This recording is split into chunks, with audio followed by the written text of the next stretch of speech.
Hey, thanks for watching the Fanboy Cantina. In this video, we're talking about Ghostbuster props on display at Lucasfilm or Industrial Light and Magic in San Francisco. Ghostbusters Afterlife got unfortunately rescheduled to March of 2021. I'm really looking forward to the film.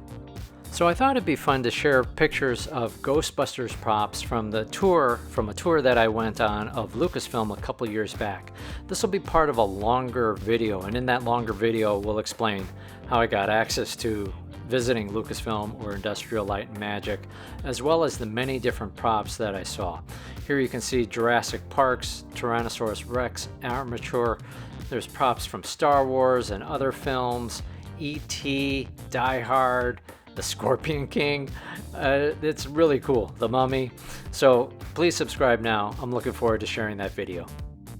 There are 3 Ghostbusters related props that I noticed while touring Lucasfilm.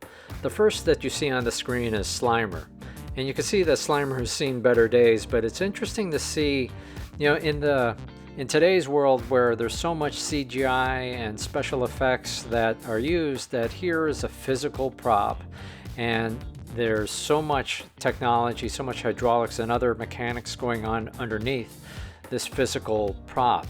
You can tell that the skin has seen better days, but it's still, intact, and you can also appreciate the detail in the teeth and the tongue and the gum lines and all of that.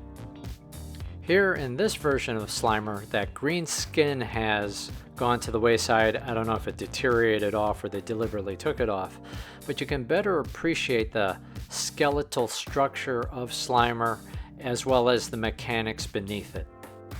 As we look a little closer, we can see the different plastics used to bring Slimer's face to life. So different plastics to build out the cheekbones and the eyebrows, different features of Slimer's face.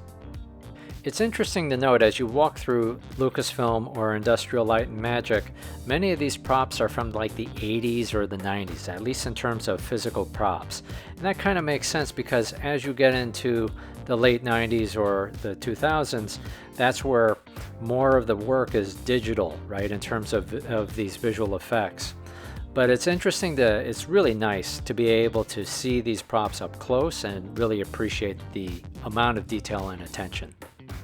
For me, this was one of the highlights of visiting Lucasfilm. Here it's Vigo the Carpathian from Ghostbusters 2.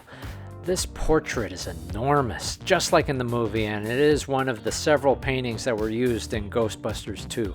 It's huge, it's imposing, it's scary looking.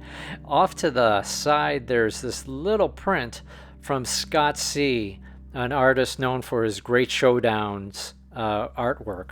So that was kind of cool to see that even these folks at Lucasfilm appreciate his work. As we get closer to the portrait, you can see the skulls beneath the feet of Vigo. Very imposing, very scary, and I loved every moment of staring at this thing. So let us know in the comments, are you looking forward to seeing Ghostbusters Afterlife? I know I am, and if you want to see more, visit ghostbusters.com for the latest about the upcoming movie. Thanks for watching. Please take a moment to like, share, and subscribe. This has been the Fanboy Cantina.